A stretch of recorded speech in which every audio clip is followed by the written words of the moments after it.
जय श्री राम। श्री सालासर बालाजी द्वारा एक चोर को क्षमादान व उसका मार्गदर्शन, यह एक बहुत ही सुंदर और चमत्कारिक घटना है जो श्री बालाजी सालासर की कृपा को दर्शाती है। श्री सालासर बालाजी धाम में मान्यता है कि नारियल को जाल वृक्ष में मनोकामना पूर्ण होने पर श्रद्धा पूर्वक बांधा जाता है। यहाँ पर इतने नारियल एकत्रित हो जाते हैं कि इन्हें कोठरों में रखना मुश्किल होता है, परंतु नारियल को प्रसाद के रूप में ग्रहण करना अथवा किसी अन्य को देना परंपरा के अनुसार वर्जित है। इसलिए इनको संग्रह करना ही इसका एकमात्र उपाय है। एक बार यहाँ के एक पुजारी ने अपना मत प्रकट किया और यह कहा, क्यों न हम लोग इन नारियलों को हवन में उपयोग करें। सबके नियम अनुसार कुछ नारियल हवन की अग्नि में अर्पण कर दिए गए, परंतु उसी रात्रि में एक वृद्ध पुजारी को अजीब सा सपना दिखाई पड़ा। सपने में उन्हें उस धुनी में अग्नि में शिशुओं की खोपड़ी जलती हुई दिखाई पड़ी। दूसरे दिन जब सुबह उन्होंने सारे लोगों को यह सपने वाली बात बताई तो सभी लोगों ने निर्णय लिया कि श्री बालाजी महाराज को नारियल को अग्नि में जलाना स्वीकार्य नहीं है। तभी ये सपन दिखाई देता है, अतः अब हवन में नारियल उपयोग नहीं किए जाएंगे। इसलिए यहाँ पर इतने नारियलों का भंडार लग गया है कि यहाँ पर धाम में आने वालों की दृष्टि अनायास ही उन नारियलों की ढेर पे चली जाती है। एक बार एक चोर वहाँ से गुजरा। उस चोर की नजर उन नारियलों के विशाल भंडार पे पड़ी। चोर ने सोचा, यदि मैं इस विशाल भंडार में से कुछ बोरे नारियल चुरा लूं, तो किसी को पता भी नहीं चलेगा और मैं इससे अच्छी खासी रकम को कमा लूंगा। उस समय यहाँ मंदिर के अंदर से कोई भी वस्तु चोरी नहीं की जाती थी, अतः किसी को भी पहरे पे तैनात नहीं किया जाता था।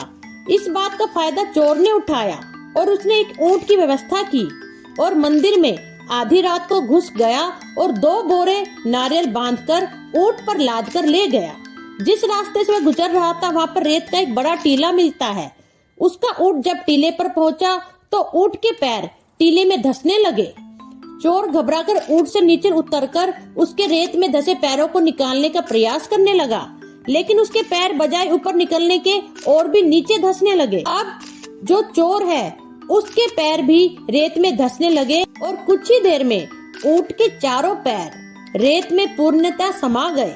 साथ ही चोर भी कमर से नीचे तक पूर्णतः धंस गया। एक घोर विपत्ति चोर को अपने ऊपर आती दिखाई दी तो उसे प्रभु का ध्यान आया और उसने श्री सालासर बालाजी को हाथ जोड़कर कहा, हे बालाजी महाराज, मैं पापी आपकी शरण में हूँ, आप ही मेरे इस कष्ट को उबार सकते हैं। मैंने 2 बोरे नारियल आपके स्थान से चुराए हैं, उसके बदले प्रायश्चित के रूप में आपको 4 बोरे नारियल अर्पण करूंगा, परंतु आप मेरे और इस ऊंट के प्राण की रक्षा कीजिए। भगवान सच्चे हृदय से निकली मनोकामना को अवश्य पूर्ण करते हैं। हमारे सालासर बालाजी महाराज जब उसकी करुण पुकार को सुनते हैं तो तुरंत उसके संकट दूर करने आ जाते हैं और थोड़ी देर में वह और उसका ऊंट रेत से बाहर ऐसे आ गए जैसे कोई चमत्कार हो गया हो। चोर गदगद हो उठा। वह तुरंत उल्टे पैर बालाजी मंदिर गया और चुपचाप सारे नारियल जो चुराए थे वापस रख दिए तथा घर वापस आ गया। उस दिन के बाद उसने चोरी करना बंद करके परिश्रम और मजदूरी करके पैसा कमाया। अपनी कड़ी मेहनत की कमाई से उसने 4 बोरे नारियल खरीदे और श्री बालाजी के मंदिर में ले जाकर अर्पित किए। अब लोगों में चर्चा हुई कि ये इतने नारियल कौन चढ़ा रहा है। आज तक तो किसी ने भी इतने नारियल एक साथ नहीं चढ़ाए। जब लोगों ने जानना चाहा तब शर्म के मारे उसने सब लोगों के समक्ष अपना हाल ना बताया, परंतु फिर धीरे धीरे उसने भगवान की कृपा का बखान किया और सब के सब ने मिलकर श्री बालाजी महाराज जी की जय जयकार की। बोलो श्री सालासर बजरंग बली महाराज जी की जय। धन्यवाद।